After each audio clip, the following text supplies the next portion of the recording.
Yan, basic tools sa gamit sa panglinis ng panggilid. Dapat meron ka nitong yan, T-range na 8mm kasi ito yung pambukas ng mga bolt ng crankcase.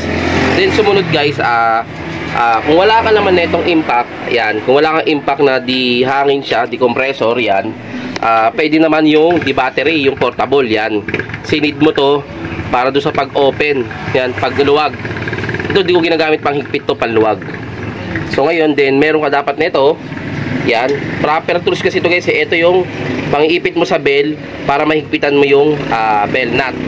Then ito naman, kaya meron ka nito, Y tools, ito tinatawag na basic, pang higpit para do sa pulley. Yan. Then syempre ito, essential to para pag lagi ako gumagamit na nito, nilalagyan ko nitong oil. Yan. Tapos yan, syempre panghangin para matuyo yung mga panggilid pagtapos mo siyang linisan. Then ito guys, long nose. Kaya kailangan mo ng long nose guys kasi yung pinaka pin dun sa may torque drive, ito pang dudukot mo dun, kailangan mo. Then ito syempre yung brush, tsaka ito panlinis. Then ito guys, special tools yan. Kailangan mo nito para dun sa nut ng torque drive. Yan. Then syempre kailangan mo ng grasa para sa torque drive. Tapos ito pan-lubricate kasi pag tubig ang nililinis mo doon sa sigunyal, lalagyan mo na ito after para hindi ka lawangin. Then ito naman, dry contact, yan, WD-40 para malinis mo siya tapos din matuyo agad at hindi siya magmo-moist. Yan. Siyempre, kailangan mo ng CVT cleaner. Then itong lagayan, yan, kailangan mo ng lagayan. Pag magugas ka, then ito yung mga lagayan ng mga panggilid. Then ito guys, last, ito. Kaya mo kailangan ito, yan.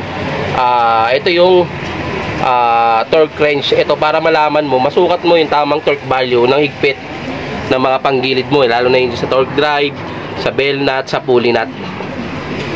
So yan lang yung mga basic tools ng ginagamit sa panlinis ng panggilid. Yan, kung meron ka yan, pwede ka na maglinis ng panggilid. Yan, kung wala ka naman na ito guys, kahit yung mga socket, pwede na yan, yung mga socket. Pwede mo nang gamitin yon kahit hindi automatic, hindi di hangin o di battery, pwede na. Yan. Pero the best talaga sa meron ka nito para di ka mahirapan mag-lock. Tsaka ito, pan-lock kasi ng pulley nut, pang-lock dun sa bell nut. Then, gagamitan mo siya dapat ng torque drive wrench yan para malaman mo yung tunay na value at tama yung kanyang higpit. So, yun lang guys. Good luck.